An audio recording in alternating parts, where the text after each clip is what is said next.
Before we begin, I invite you to find a quiet place. Maybe you're walking. Maybe you're lying in bed. Maybe your heart is carrying something a little too heavy tonight. This story is for anyone who has ever wished for one more word, one more moment, one more hug that never came. It's a story about the kind of love that time can't erase. A story about absence and the quiet things we leave behind. In this tale, we meet a mother, a woman who loved deeply, fiercely, and quietly, and her daughter, a little girl who would grow up guided not by her mother's hand, but by her words.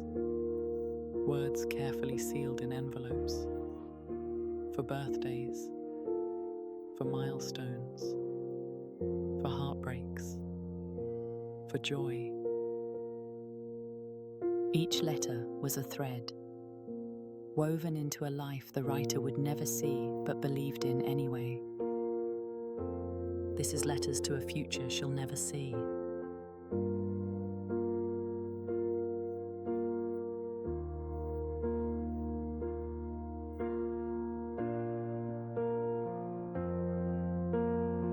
The hospital room was small, quiet, and filled with a kind of light that felt more like memory than sun. Anna lay propped against white pillows, her hair thin, her skin pale but glowing in a strange, soft way. A notebook rested open on her lap, its spine worn from months of returning to the same pages. She didn't write quickly. Her pen moved slowly, deliberately, like each word was a thread she was afraid to break. Across from her, an empty bassinet stood waiting. It had been there since she arrived. The baby wasn't due for another month, but time had already grown impatient. The doctors had said it kindly, gently, with downcast eyes, the way people do when they are practiced in giving bad news. Anna knew she wouldn't live to raise her daughter. She wrote the first letter before the sun set that day. "For your first birthday," it began. Her hand trembled, but her words were steady. She described the tiny socks she had picked out, the way she imagined her daughter's laugh, the dreams she had, all the ones she was now placing into envelopes instead of arms. When the nurse came in, Anna looked up and smiled. "Can you bring me more paper?" she asked. "I have a lot more to say." The box was kept on the highest shelf of a closet that smelled faintly of lavender and old cedar. Ellie didn't know it existed until the day she turned 10. Her father, eyes lined with both excitement and sorrow, brought it down as if it was something sacred. "Your mom left this for you," he said. His voice cracked halfway through the sentence. Inside the box were envelopes, soft and creamy with age, each one labeled in her mother's handwriting. Your first step, your first heartbreak, your 10th birthday. Some had already been opened by her father and tucked back inside. Others remained sealed, waiting patiently. She picked the one with today's date, hands trembling. The paper smelled like old pages and something floral she couldn't name. Her mother's words greeted her like a whisper from a hallway she had never walked. "Happy birthday, my girl. If you're reading this, you're already so much more than I could have imagined. Today you're 10, and I bet you're tall and wild and kind. I hope you like chocolate cake. I hope you still talk to the moon sometimes." Ellie clutched the letter to her chest and closed her eyes. For the first time in her life, she felt like she had met her mother, not in pictures or stories, but in something more alive. Something written just for her. Years passed like pages turning in the wind, soft but relentless. Ellie grew into her teens with a quiet kind of strength, the kind that blooms in the shadow of loss. She wore her mother's ring on a chain around her neck, hidden beneath sweaters and school uniforms. Some days she forgot it was there. Other days it felt like armor. At 15, she opened another letter. This one was marked, "When you feel like you're not enough." She hadn't planned to read it that day, but after walking home with tears hidden behind her hoodie, it called to her. "Sweet Ellie," the letter began. "If you're reading this, then maybe something or someone made you feel small today. But listen to me, you are not small. You are galaxies. You are wild stardust and bone and heart." The words spilled like light into the cracks of her. Her mother's voice, a voice she never heard but somehow knew, felt like a hand steadying her from inside. Ellie read the letter twice, then tucked it beneath her pillow like a secret. Later that night, she walked outside barefoot and looked at the moon. "I'm still talking to you," she whispered. The sky said nothing back. But the swing in the backyard moved just once, gently, without wind. It was the summer after graduation when Ellie read the envelope marked, "For when you leave home." Her suitcase lay open on the bed.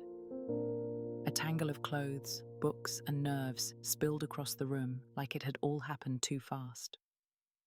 Her dad stood quietly in the doorway, not saying much. He'd gotten used to letting the letters say what he couldn't. She waited until nightfall to read it. The house was still. Outside, crickets whispered. Ellie sat on the porch with the letter under the stars. "I imagine you standing right where I am now, key in hand, a little scared but ready," her mother had written. "I want you to know something. You're not leaving me behind. I will go with you in every instinct, every kindness, every time you choose to be brave." Ellie cried, not loudly, but in the way people cry when something sacred finds them. She held the letter close, like it might warm her bones.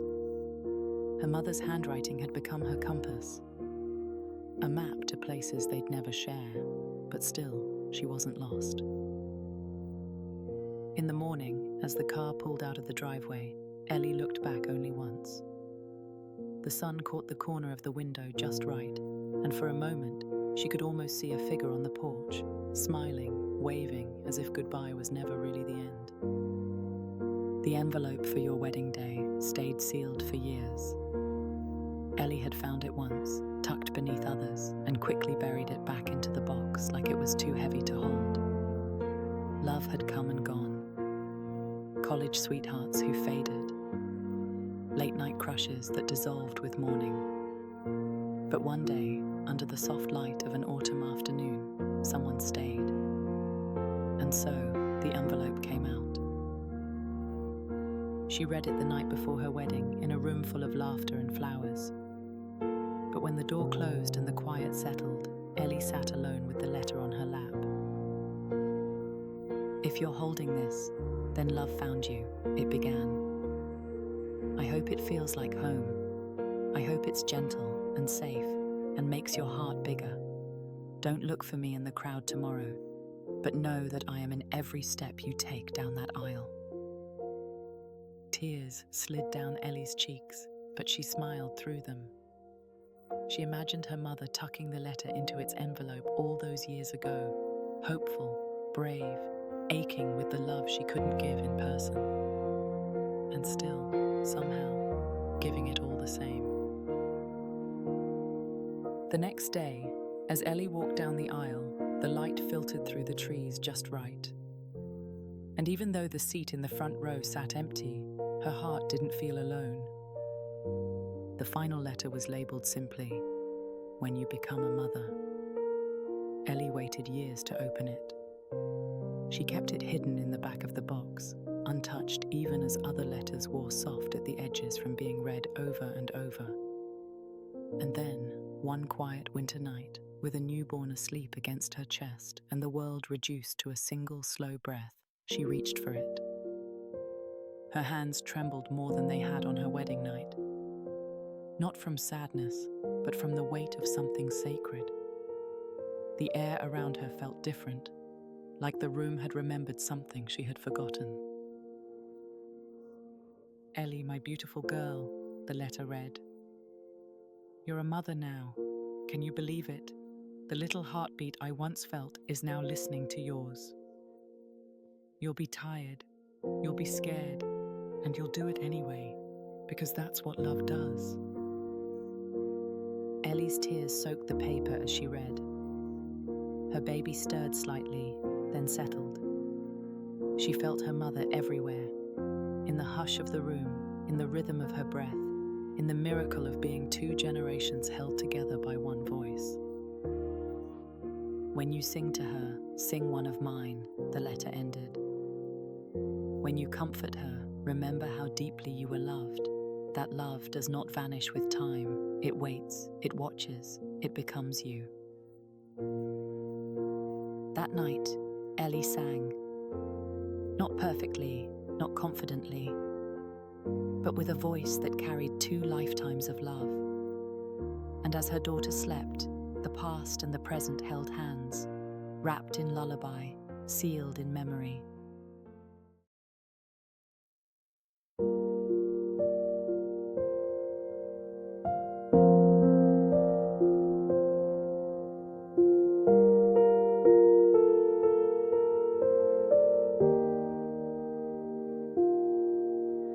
I never heard your voice out loud, but your whispers found me through the years. In every page, in every vow, you dried my eyes, you caught my tears. You were the breath between the silence, the warmth beneath the sky, the hand I felt when no one saw me cry. You never walked beside me, but your love was never blind. I grew up in the words you left behind.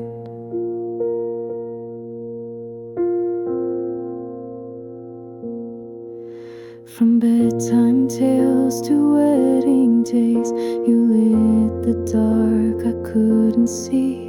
A lullaby in empty space that always found its way to me.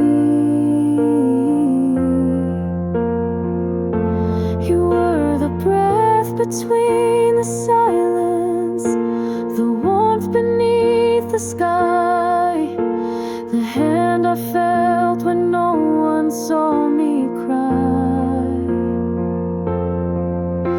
You never walked beside me, but your love was never blind. I grew up in the words you left behind, and now I hold her in my arms, the way I know you would hold me. Your voice becomes my own, somehow a quiet, endless melody. You are the breath between our silence, the voice inside my song, the love that shows me where I still belong. Though I never got to find you, you were always by my side. I'm living in the words you left behind.